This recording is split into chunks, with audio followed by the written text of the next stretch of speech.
আসসালামু আলাইকুম everyone and welcome to my channel EngSpark learn English like the spark. আশা করি সবাই ভালো আছেন।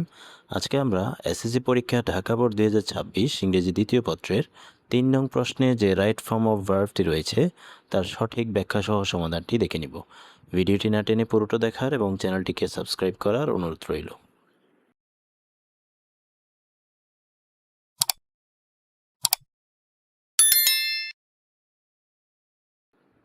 কমপ্লিট পূরণ করো দ্য ফলোয়িং টেক্সট নিচের অনুচ্ছেদটি with right forms of the verbs ভার্বের সঠিক রূপ নিয়ে গিভেন ইন দ্য বক্স বাক্সে প্রদত্ত।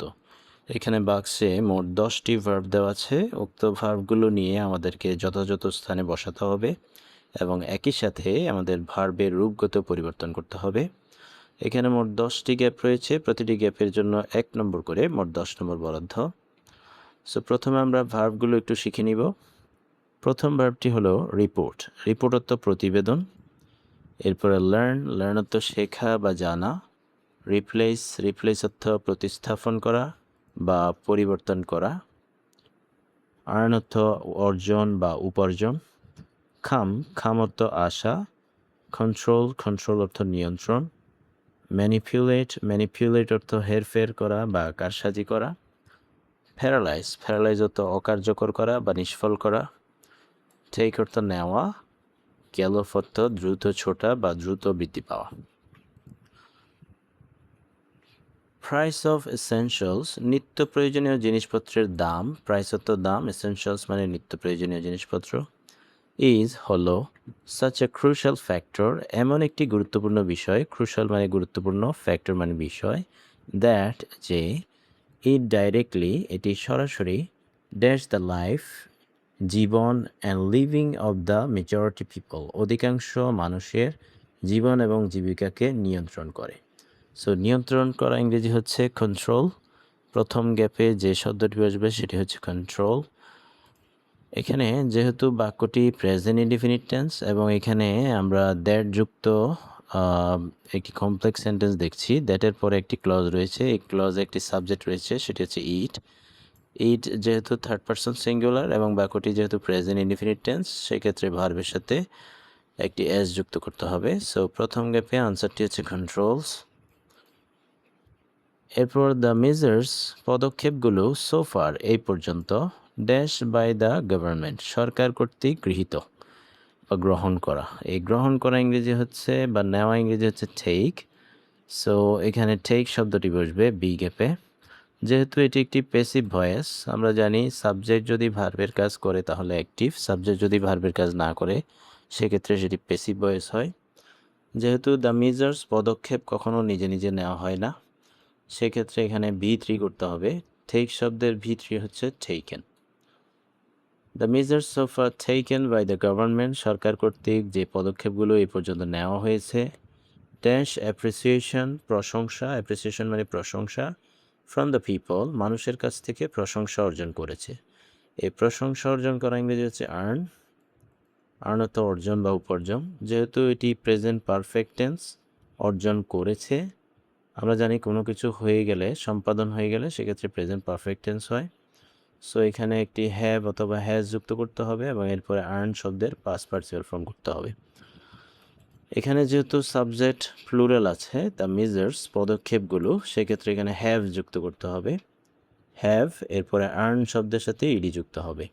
আনসারটি হচ্ছে হ্যাভ আর্নড। এরপর বাট কিন্তু it is dash by despair এটি হতাশা, ডিসপেয়ার অর্থ হতাশা, হতাশায় পরিণত হয়েছে বা প্রতিস্থাপিত হয়েছে। সো প্রতিস্থাপন ইংরেজি হচ্ছে রিপ্লেস। যেহেতু এটি একটি প্যাসিভ ভয়েস, ক্যাপের পূর্বে একটি ইজ রয়েছে এবং এটি বাই যুক্ত একটি প্যাসিভ ভয়েস, সেক্ষেত্রে রিপ্লেস শব্দটির পাস্ট পার্টিসিপাল ফর্ম করতে হবে রিপ্লেসড, ইডি যুক্ত করতে হবে। অথবা আমরা এখানে বিং রিপ্লেস শব্দটিও নিতে পারি। It is being replaced by despair এটি হতাশায় পরিণত হয়েছে। অ্যাজ যেহেতু the majority of the people অধিকাংশ মানুষ dash under the crushing burden মানে নিষ্পেষণ বোঝা, বার্ডেন মানে বোঝা। এই নিষ্পেষণ বা নিষ্পেষিত যে বোঝা সেটির কারণে অধিকাংশ মানুষ অকার্যকর হয়ে গেছে বা নিষ্ফল হয়ে গেছে। সো অকার্যকর বা নিষ্ফল ইংরেজি হচ্ছে প্যারালাইজ। এখানে প্যারালাইজ শব্দটি নিতে হবে।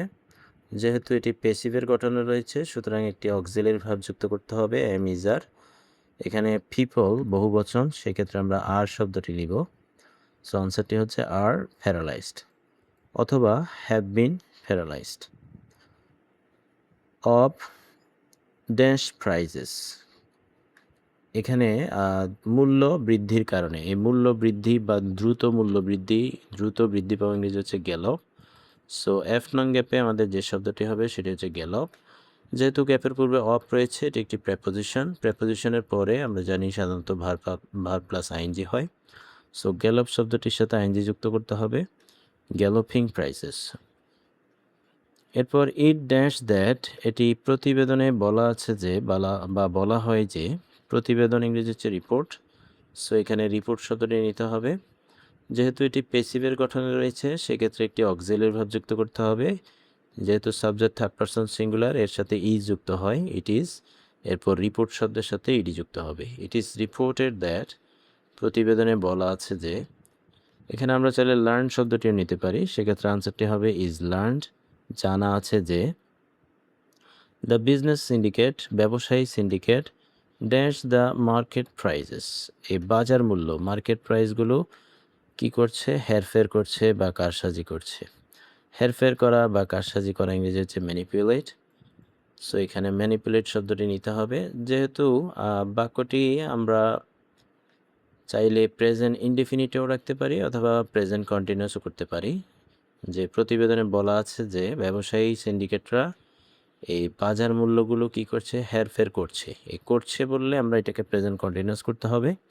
আর যদি এখানে বলা হয় ব্যবসায়ী সিন্ডিকেটরা মার্কেট প্রাইসগুলো বা বাজার মূল্যগুলো হেরফের করে, সেক্ষেত্রে প্রেজেন্ট ইনডিফিনিটে নিতে হবে। সো আমরা যদি প্রেজেন্ট কন্টিনিউয়াস করি, এখানে একটি অক্সিলারি ভার্ব নিতে হবে, এরপরে আইএনজি যুক্ত করতে হবে ভার্বের সাথে। সো সেক্ষেত্রে আনসার হবে ইজ ম্যানিপুলেটিং। আর এটিকে যদি প্রেজেন্ট ইনডিফিনিটে রাখতে হয় সেক্ষেত্রে আমরা ভার্বের সাথে একটি এস যুক্ত করব, ম্যানিপুলেটস, যেহেতু সাবজেক্ট থার্ড পারসন সিঙ্গুলার।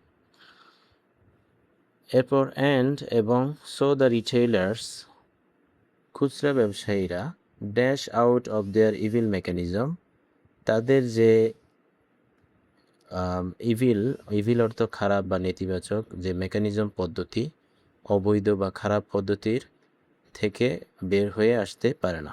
এই আশা ইংরেজি হচ্ছে কাম, এখানে আমাদেরকে নেগেটিভ করতে হবে। সো নেগেটিভ করার নিয়ম হচ্ছে ডু নট, ডাজ নট অথবা ডিড নট নেওয়া। এখানে যেহেতু বাক্যটি প্রেজেন্ট টেন্স সেক্ষেত্রে আমরা ডু নট নিব।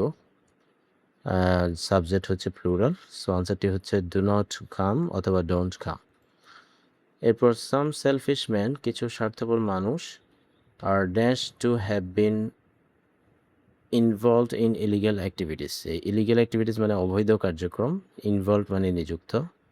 কিছু স্বার্থপর মানুষ এই অবৈধ কার্যক্রমে নিযুক্ত আছে, এটি জানা আছে। সো জানা বা শেখা ইংরেজি হচ্ছে লার্ন। এখানে লার্ন শব্দের পাস্ট পার্টিসিপাল ফর্ম হবে, যেহেতু এটি একটি প্যাসিভ ভয়েস। এখানে গ্যাপের পূর্বে অক্সিলারি ভার্ব অলরেডি রয়েছে, সেক্ষেত্রে আমরা শুধু পাস্ট পার্টিসিপাল ফর্ম করলেই হবে। সো আনসারটি হচ্ছে লার্নড অথবা রিপোর্টেড। সো এই হচ্ছে ঢাকা বোর্ড 2026 ইংরেজি দ্বিতীয় পত্রের 3 নং প্রশ্নে যে রাইট ফর্ম অফ ভার্বটি রয়েছে তার সঠিক ব্যাখ্যা সহ সমাধান। আশা করি ভিডিওটি তোমাদের অনেক উপকারে আসবে। ভিডিওটি যদি ভালো লেগে থাকে তাহলে চ্যানেলটিকে অবশ্যই সাবস্ক্রাইব করার এবং ভিডিওতে লাইক, কমেন্ট ও শেয়ার করার অনুরোধ রইল। পরবর্তী ভিডিও দেখার আমন্ত্রণ জানিয়ে আজকের মতো এখানেই বিদায় নিচ্ছি। ধন্যবাদ সবাইকে। আসসালামু আলাইকুম।